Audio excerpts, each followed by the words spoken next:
Hello student, SBN college of education की online class में आपका हार्दिक स्वागत है। हम विद्यालय संस्कृति प्रबंध और शिक्षक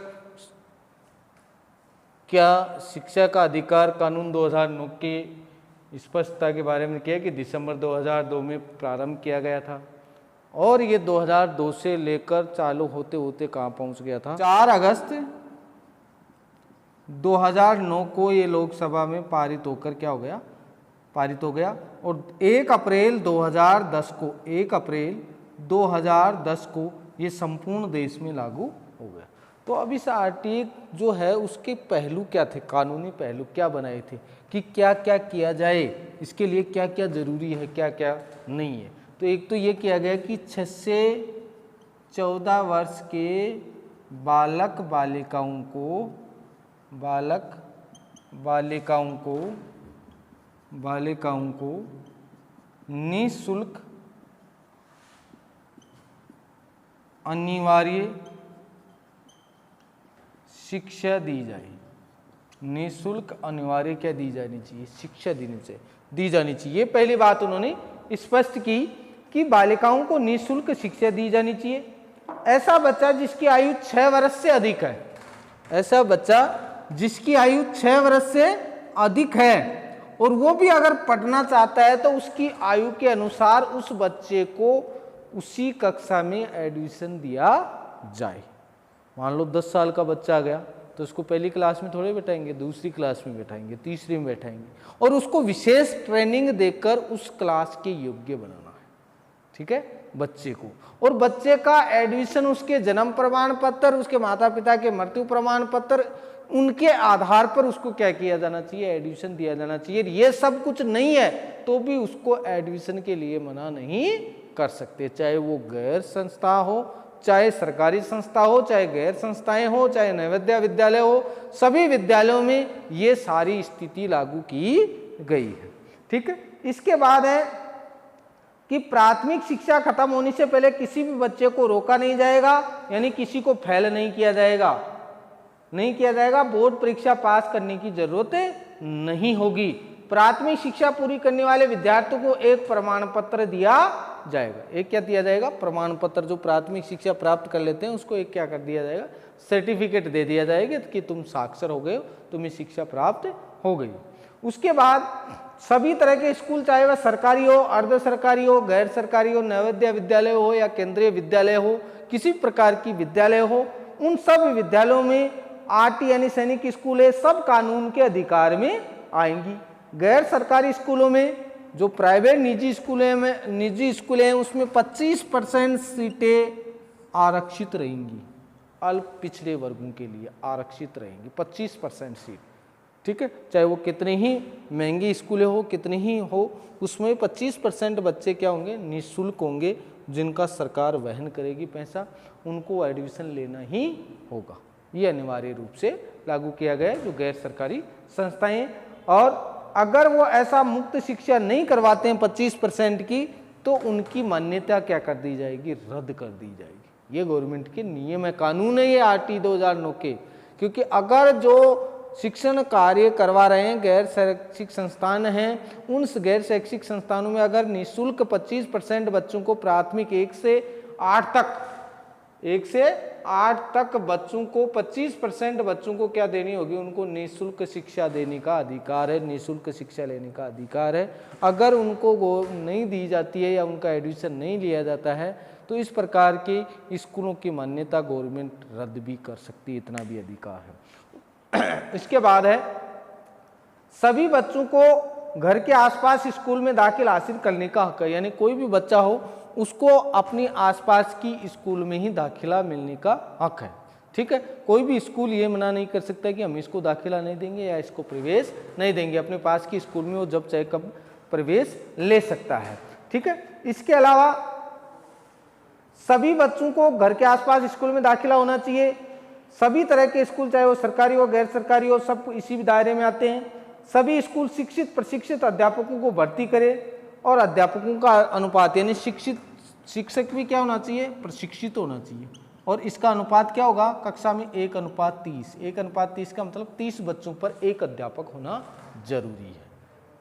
यानी ये आरटी के अकॉर्डिंग है कि प्राथमिक विद्यालय है, प्राथमिक विद्यालय में एक कक्षा में 30 बच्चे हैं, 30 बच्चों पर एक अध्यापक का होना जरूरी है। ठीक है, ये अनुपात होना चाहिए। इसके अलावा सभी स्कूलों में मूलभूत सुविधा होनी चाहिए, क्लासरूम होना चाहिए, टॉयलेट होना चाहिए। ठीक है, इसके अलावा खेल का मैदान होना चाहिए, पीने का पानी होना चाहिए, पुस्तकालय होना चाहिए, दोपहर का मिड डे मील भोजन होना चाहिए। ये सुविधाएं अनिवार्य होनी चाहिए। पेयजल भी होना चाहिए, शौचालय की सुविधाएं भी होनी चाहिए। ठीक है, भोजन का मिड डे मील भी होना चाहिए। ठीक है, ये सारी सुविधाएं उनको मिलनी चाहिए। इसके अलावा स्कूल ने तो प्रवेश के लिए कोई कंपटीशन यानी कोई टेस्ट प्रक्रिया होनी चाहिए। एडमिशन के लिए, प्राथमिक एडमिशन के लिए किसी प्रकार की कोई टेस्ट प्रक्रियाएं नहीं होनी चाहिए, उसको दाखिला मिलना ही चाहिए। ठीक है, और न किसी तरह का कोई डोनेशन होना चाहिए, न कोई पैसा होना चाहिए।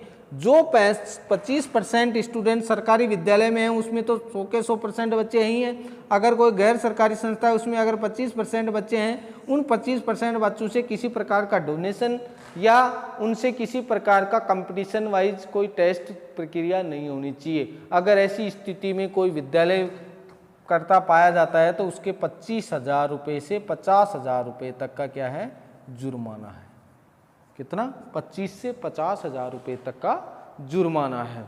ठीक है, इसके अलावा निजी ट्यूशन पर पूरी तरह से रोक होगी, यानी कोई भी सरकारी अध्यापक किसी प्रकार की ट्यूशन प्रक्रिया नहीं करेगा, ट्यूशन नहीं करवाएगा, क्योंकि उसको विद्यालय में पढ़ाना है, बस विद्यालय में पढ़ाना, उसके बाद निजी ट्यूशन की प्रक्रिया उसको लागू नहीं होगी, वो निजी ट्यूशन नहीं करवा सकता है। ये कानून जम्मू कश्मीर को छोड़कर, लेकिन वर्तमान में ये जम्मू कश्मीर में भी लागू है। इसके अलावा स्कूल शिक्षक को 5 वर्षों के भीतर समुचित व्यवसायिक डिग्री होनी चाहिए, यानी 5 वर्षों के अंदर अपनी समुचित व्यवसायिक डिग्री उसके पास होनी चाहिए। ऐसा नहीं कि बिना डिग्री का पढ़ाने लग जाए। ठीक है, तो जो एजुकेशन की डिग्री है वो एजुकेशन की डिग्री उनको प्राप्त रहनी चाहिए। इसके अलावा स्कूल की बुनियादी ढांचा 3 सालों के भीतर सुधर जाना चाहिए, वरना उसकी मान्यता समाप्त कर दी जाएगी। यानी जो गवर्नमेंट के अकॉर्डिंग प्रक्रियाएं हैं, गवर्नमेंट के अकॉर्डिंग निश्चित कर रखा है कि हमारी ये स्थिति है, हम इस प्रकार की प्रवृत्तियां रखते हैं, हमारे यहाँ विद्यालय है, तो हम 3 साल में इन सब की क्या कर लेंगे, पूर्ति कर लेंगे। अगर वो विद्यालय इन 3 साल में पूर्ति नहीं कर सकता है बच्चों की, तो उसकी मान्यताएं क्या कर दी जाती है, रद्द कर दी जाएगी। ठीक है, इसके अलावा वित्तीय बोझ राज्य सरकार व केंद्र सरकार का होता है, यानी वित्तीय जो उनको पैसा जो फंड आता है वो राज्य सरकार का भी होता है और सेंट्रल गवर्नमेंट का भी होता है। ये दोनों ही पैसों को आवंटन करती है, पैसे दोनों ही देती हैं, जो अध्यापकों और विद्यालय भवन के लिए, फर्नीचर के लिए, यानी यूँ मान के चलो कि भौतिक और मानवीय संसाधनों के लिए खर्च होता है, जिसमें राज्य सरकार का भी अधिकार होता है और सेंट्रल गवर्नमेंट का भी अधिकार होता है। ये सारी प्रक्रियाएं किसके हैं, आरटी 2009 में कानून के रूप में लागू है, यानी इन कानूनों का प्रत्येक स्कूल और प्रत्येक इन जो संस्थाएं हैं उनको इस प्रकार की कार्यविधि को लागू करना होगा। उसके बाद आता है मूल अनुसूची आरटी 2009। मूल अनुसूची आरटी 2009। ये तो बात थी केवल कानून की बात, अब है मूल अनुसूची। मूल अनुसूची आरटी 2009। RT 2009 RTA 2009। इसकी क्या, इस अनुसूची में क्या है, तो सबसे पहले है शिक्षकों की संख्या। सबसे पहले क्या है, शिक्षकों की संख्या, यानी शिक्षकों की संख्या क्या होनी चाहिए, पहली बात।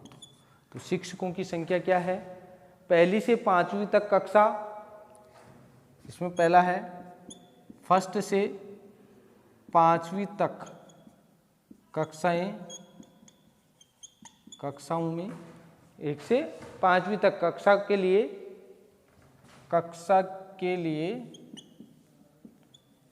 यानी शिक्षकों की संख्या 1 से 5 तक कक्षा के लिए क्या होनी चाहिए, नामांकित बालक बालिकाओं की संख्या 60 तक 60 से 61 से 90 तक 61 से 90 तक 91 से 120 91 से 120 121 से 121 से कितने का हो गया 60 का, और ऐसा हो गया तो ये 60 तक 200 तक 200 तक, ठीक है। 121 से 200 तक, 200 से ऊपर इसमें आ गया 121 से 200 को तक, 150 बालकों के ऊपर 200 बालकों बालिकाओं के ऊपर, 200 तक 150 बालकों और 200 बालिकाओं के ऊपर कितनी अध्यापक होनी चाहिए। तो 60 तक तो कितनी अध्यापक होनी चाहिए 2। यहाँ है शिक्षकों की संख्या, यहाँ 2, यहाँ कितनी होनी चाहिए 2, 3 4 5, 3 4 और 5, ठीक है। यहाँ 121 से 200 तक कितनी होनी चाहिए 5 होनी चाहिए, ठीक है। उसके बाद एक प्रधानाध्यापक, इसके जो 150 से ऊपर हो जाता है इससे ऊपर, तो 5 अध्यापक और एक क्या हो गया, एक प्रधानाध्यापक। एक क्या हो गया, एक 5 अध्यापक और एक प्रधानाध्यापक हो गया। छात्र शिक्षक अनुपात प्रधानाध्यापक को छोड़कर 40 से अधिक नहीं हो सकते, यानी एक कक्षा में 40 से अधिक नहीं हो सकते। तो 5 + 1, एक प्रधानाध्यापक हो गया। तो ये तो हो गई शिक्षकों की संख्या 1 से 5वीं तक। 5वीं तक जो कक्षाएं हैं उन कक्षाओं में अगर 60 बच्चे हैं तो 2 अध्यापक होने चाहिए, 61 से 90 के बीच में बच्चे हैं तो 3 अध्यापक होने चाहिए, 91 से कितनी है 120 तक बच्चे हैं तो 4 अध्यापक होने चाहिए, 121 से 200 तक हैं तो कितने अध्यापक होने चाहिए 5 अध्यापक होने चाहिए। 150 बालकों या 200 बालिकाओं के ऊपर अगर बच्चे हैं तो 5 अध्यापक होंगे और एक प्रधानाध्यापक की व्यवस्था होनी चाहिए। ये आरटी 2002 के नियम है कि इस प्रकार बच्चों की इन जो कक्षा में बच्चे हैं उन कक्षाओं पर, या इन जो 1 से 5 तक कक्षाएं चलती हैं उन कक्षाओं में अगर इतने बच्चे हैं तो उन बच्चों पर शिक्षकों की संख्या कितनी है। ये इस बात को स्पष्ट करती है कि 60 पर कितनी होनी चाहिए 2, कि हमने आरटी 2009 के नियम में देखा था कि 1:30 का, यानी 30 बच्चों पर एक अध्यापक होना अनिवार्य है। तो यहाँ 60 पर कितने हो गए 2 अध्यापक हो गए, ठीक है। उसके बाद है 6ठी कक्षा के से 8वीं कक्षा तक। दूसरा क्या कहता है 6वीं कक्षा से 8वीं कक्षा तक, 6 से 8 तक के क्या स्थिति होनी चाहिए, वो स्थिति होनी चाहिए कम से कम एक प्रति शिक्षक इस प्रकार होगा कि प्रत्येक के लिए कम से कम एक शिक्षक हो सके, यानी प्रत्येक कक्षा के लिए 6 से 8 तक प्रत्येक कक्षा प्रति कक्षा के लिए एक शिक्षक, प्रति कक्षा के लिए एक शिक्षक होना जरूरी। यानी 8वीं तक 6 से 8 तक जो अध्यापकों की कक्षावार है, जैसे 6वीं 7वीं 8वीं तो 3 है तो 3 अध्यापक तो होना जरूरी है, शिक्षक 3 शिक्षक तो प्रति कक्षा वाइज होनी चाहिए। इसके अलावा है विज्ञान और गणित का होना चाहिए। इसके अलावा क्या है विज्ञान गणित, ठीक है, सामाजिक, विज्ञान गणित सामाजिक और भाषा। और क्या है प्रत्येक 35 बालकों से के लिए कम से कम एक शिक्षक, ठीक है। अगर 35 बालक हैं तो 35 बालकों पर एक शिक्षक होना चाहिए, ठीक है। तो भाषा शिक्षा है, भाषा के अलावा कला विज्ञान है, इनके लिए क्या होना चाहिए एक एक शिक्षक होना अनिवार्य है, ठीक है। स्वास्थ्य सेवाएं, शारीरिक शिक्षा है, कार्य शिक्षा है, ये जितनी भी हैं उन सब के लिए क्या आना चाहिए, कला शिक्षा के लिए इन सब के लिए क्या होनी चाहिए विद्यार्थी शिक्षक होने चाहिए। विज्ञान गणित सामाजिक भाषा या 35 कक्षा में 35 विद्यार्थी हैं तो उस पर एक शिक्षक होना चाहिए, कला शिक्षा का होना चाहिए, कार्य अनुभव का होना चाहिए, शारीरिक शिक्षा का होना चाहिए। तो प्रति कक्षा के लिए एक एक शिक्षक होना अनिवार्य है, ठीक है। यह है 6 से 8 तक। उसके बाद आता है भवन। दूसरी बात क्या आती है भवन की आती है। किसकी आती है भवन, यानी भवन कैसा होना चाहिए, किस प्रकार की स्थिति का होना चाहिए भवन। तो भवन सभी मौसम के लिए उपयुक्त भवन होना चाहिए, सभी मौसम के लिए। यानी ऐसा नहीं है कि सर्दी गर्मी बरसात, तो बरसात में तो ऐसा ही रहे कि पानी भर जाए, सर्दी में ऐसा रहे कि वो हमेशा बच्चे ठिठुरते रहे, जाली जंगले ना हो, ऐसी स्थिति नहीं होनी चाहिए। पंखे की व्यवस्था भी होनी चाहिए, गर्मियों में पंखे की व्यवस्था भी होनी चाहिए। तो बच्चे को हवादार मौसम, सभी मौसम के अनुकूल क्या होना चाहिए, भवन होना चाहिए। इसके साथ साथ प्रत्येक वर्ग के लिए कम से कम एक कक्ष और एक कार्यालय सह शिक्षक का होना चाहिए। यानी कम से कम जितनी भी कक्षा हैं उन प्रत्येक कक्षा के लिए और प्रत्येक कक्षाओं के लिए जितनी कक्षाएं उन कक्षाओं के लिए एक एक कक्ष तो होना अनिवार्य है और एक सह कक्षक होना अनिवार्य है, एक कार्यालय होना जरूरी है। ये भवन में होने ही चाहिए। ऐसे नहीं एक कक्षा में एक कमरा है, उस कमरे में इधर फर्स्ट बैठी है इधर सेकंड बैठी है, यानी प्रत्येक के लिए अलग अलग कमरे की व्यवस्था होनी चाहिए। विद्यालय में के पहुंच बाधा मुक्त होनी चाहिए, यानी विद्यालय पहुंचने के लिए किसी प्रकार की बाधा नहीं होनी चाहिए, नदी नाला ऐसा नहीं होना चाहिए, रास्ता अच्छा होना चाहिए, चारों तरफ चार दीवारी होनी चाहिए, इस प्रकार की व्यवस्था होनी चाहिए, यानी बाधा रहित होना चाहिए। इसके अलावा क्या होना चाहिए, छात्र छात्राओं के लिए अलग अलग शौचालय होना चाहिए, यानी बालक बालिकाओं के लिए क्या होनी चाहिए, अलग अलग शौचालय की व्यवस्था होनी चाहिए। ये एजुकेशन में जरूरी है। इसके बाद सभी के लिए सुरक्षित स्वच्छ और पर्याप्त पेयजल होना चाहिए।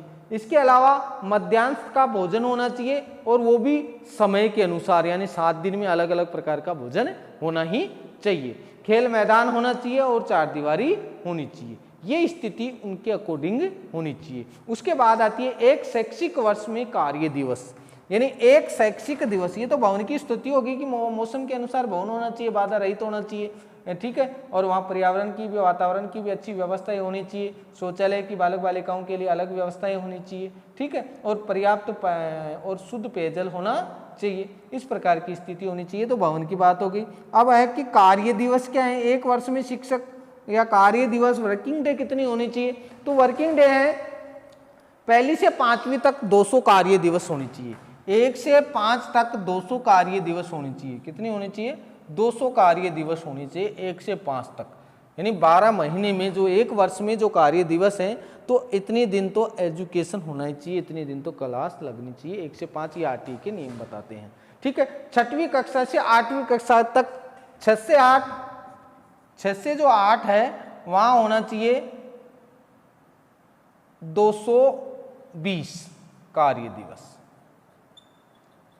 220 कार्य दिवस होनी चाहिए, ठीक है, 6 से 20 के लिए। उसके बाद है पहली कक्षा से 5वीं कक्षा के लिए प्रति शैक्षिक वर्ष 800 घंटे। इसके लिए कितनी होनी चाहिए, 800 घंटे होनी चाहिए टोटल। शैक्षणिक कार्य कितना होना चाहिए, 800 घंटे का, ठीक है। यानी एक फर्स्ट से 5वीं तक 200 कार्य दिवस होनी चाहिए जिसमें 800 घंटे पढ़ाई होनी चाहिए, और 6 से 8वीं तक 220 कार्य दिवस हैं। इन 220 कार्य दिवस में 220 कार्य दिवस का शैक्षिक कार्य होना चाहिए जिसके लिए 1000 घंटे हैं। इनके लिए कितने हैं, 1000 घंटे, 1000 घंटे इनको पढ़ाना जरूरी है, एजुकेशन करवाना जरूरी है। इसके अलावा 1 से 45 शिक्षण घंटे जिसके अंतर्गत तैयारी के घंटे भी हैं। शिक्षक के लिए प्रति सप्ताह कितने हैं, शिक्षक के लिए प्रति सप्ताह यानी कितना पढ़ाना है, प्रति एक सप्ताह में कितना पढ़ा सकता है, वो है 45 घंटे शिक्षक को शिक्षण कार्य करवाना जरूरी है। ये देखो ऐसी व्यवस्था है 2009 के एजुकेशन में। देखो शिक्षकों की संख्या 1 से 5 तक 60 विद्यार्थी, 2 61 से 90, 3 91 से 120, 4 121 से 200 तक 5, और 150 या 200 बालक बालिकाएं ऊपर हो जाती हैं तो उनके लिए 5 + 1 प्रधानाध्यापक होना चाहिए। ये व्यवस्था होती है। उसके बाद इन्होंने बताया कि कक्षा तक है उसके लिए शिक्षक कैसे होनी चाहिए 6 से 8 तक। तो उनके लिए प्रत्येक कक्ष है उनके लिए प्रति कक्षा के लिए एक शिक्षक होना जरूरी है। इसके अलावा जो विषय हैं उन विषयों के भी शिक्षक होना जरूरी है। उसके बाद भवन है, भवन मौसम के अनुसार होना चाहिए, किसी प्रकार की कोई दुविधा नहीं होनी चाहिए। कार्य दिवस क्या बताया इन्होंने, देखो कार्य दिवस 1 से 8 5वीं तक यानी पहली कक्षा से 5वीं तक 200 कार्य दिवस होंगे, यानी 800 घंटे शिक्षक को पढ़ाना है। 6 से 8 तक 220 कार्य दिवस होंगे जिसमें 1000 घंटे पढ़ाना है। यानी यूं मान के चलो कि शिक्षक को प्रति कार्य यानी प्रति सप्ताह में 45 घंटे का अध्ययन करवाना जरूरी है। ये आरटी के क्या है, अनुसूची, मूल अनुसूची है जो 2009 में शिक्षा के अधिकार में लागू किया गया कि शिक्षक को इस प्रकार की समय सारणी और इस प्रकार की गतिविधियों और इस प्रकार की प्रक्रियाओं का ध्यान रखते हुए क्या करवाना है, अध्ययन करवाना है। कल इसमें विद्यालय संरचना की हम 2009 की जो NFCPE है उनके बारे में अध्ययन करेंगे। आज का चैप्टर इतना, ठीक है, थैंक यू।